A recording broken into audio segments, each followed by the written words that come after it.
320 to the Divine Invitation. 19th Sunday after Pentecost. Presence of God. O my God, give me the sovereign grace to respond to all your invitations with generosity.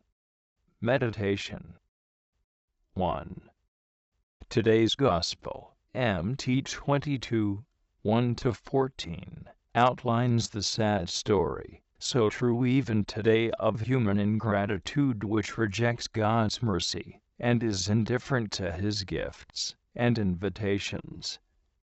The kingdom of heaven is likened to a king who made a marriage for his son, and he sent his servants to call them that were invited to the marriage, and they would not come. The King is God the Father. The Son is the eternal Word, who, becoming incarnate, espoused human nature in order to redeem and sanctify it. God invites all men to the great banquet of the divine nuptials at which they will find their salvation, but submerged in the materialism of earthly things, they reject the invitation and the messengers.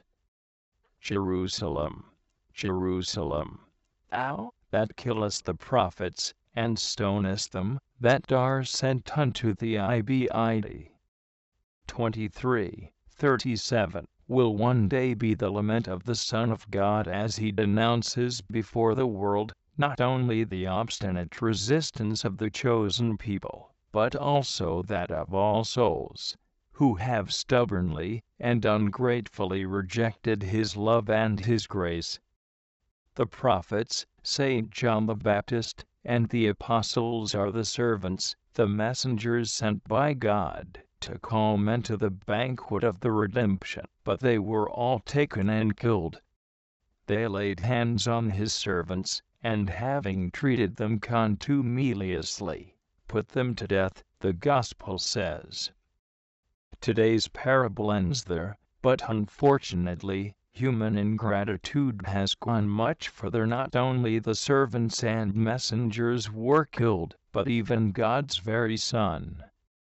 Yet God's mercy is so great that it cannot be vanquished. He still invites all men to His feast, and even offers this divine Son, whom they have killed, to be their food. The banquet is prepared. Jesus, the divine Lamb, has been immolated for the redemption of mankind, and, if many fail to accept the invitation, others will be invited. The marriage indeed is ready, but they that were invited were not worthy. Go ye therefore into the highways, and as many as you shall find, called to the marriage. We too have been invited. How have we responded to the invitation?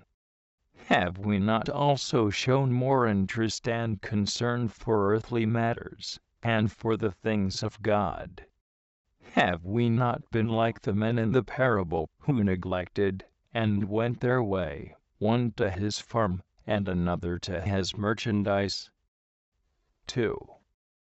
Today's parable delineates primarily the invitation to the Christian life, the invitation which, being rejected by the Jewish people, is offered to all nations. But we can also see in it a special invitation to follow a particular vocation, a call to the priesthood, to consecration to God, either in the cloister or in the world, to the apostolate, or to a certain mission. In order to respond to this invitation, our assent must be more than nominal. It must involve the sincere and profound commitment of our whole soul. The parable tells us of one man who did not refuse the invitation, but who accepted it in an unworthy manner, appearing at the marriage feast without the wedding garment. This is a figure of those who respond to our Lord's invitation in a material way only, without embracing it heart and soul, and without striving, by their works, to live in a manner worthy of their vocation.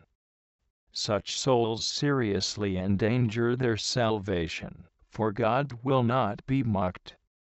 He cannot be deceived by appearances. No uniform or external decorations can conceal from him the true state of a soul.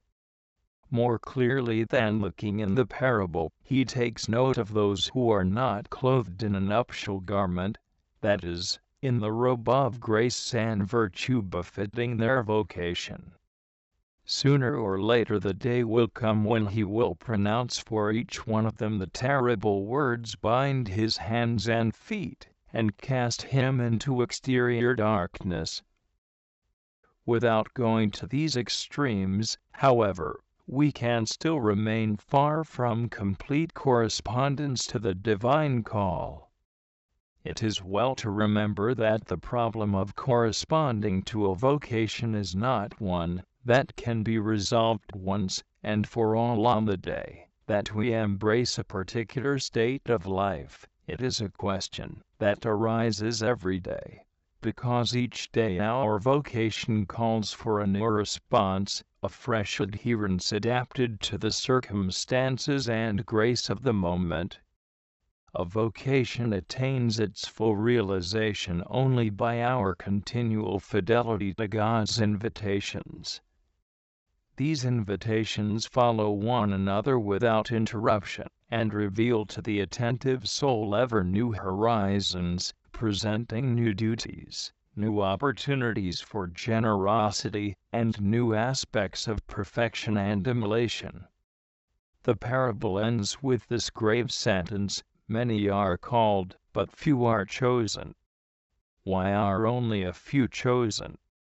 Because there are few who know how to correspond day by day with the grace of their vocation, because there are few who know how to accept all the consequences and demands of the divine call, and who always answer yes to the solicitations of grace.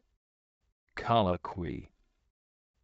O Lord, this is what you say to my soul: why are you so far away from me, detained by useless pursuits? Why do you not hasten to prepare a beautiful wedding garment? I suffered death to take you for my spouse. I became man for you, to preserve your life from corruption. I preferred your salvation before all my works. I prepared a nuptial couch for you in heaven, and I commanded the angels to serve you. Would you despise me, your heavenly spouse? And whom would you prefer to me, who in my mercy saved the whole human race? What father could give you life as I have?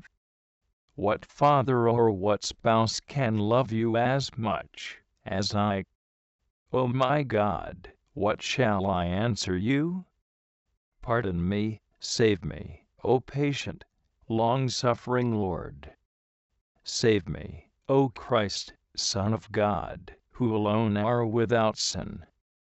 Grant that my heart may have no desire but to respond to your invitations, and that with the help of your grace, I may always do your will, and be prompt and willing to carry out your orders, so that, with the talents I have received from you, I may be able to trade and acquire the good things of your kingdom. Grant that I may praise you trustfully, and tell you joyfully when I see you, I am blessed because you have come to clothe me with the worthy nuptial garment which your grace has purchased for me. I shall light the lamp, O Christ, given to me by your grace and bounty. I shall meet you joyfully, blessing, praising, and glorifying you, O my immortal spouse Saint Ephrem.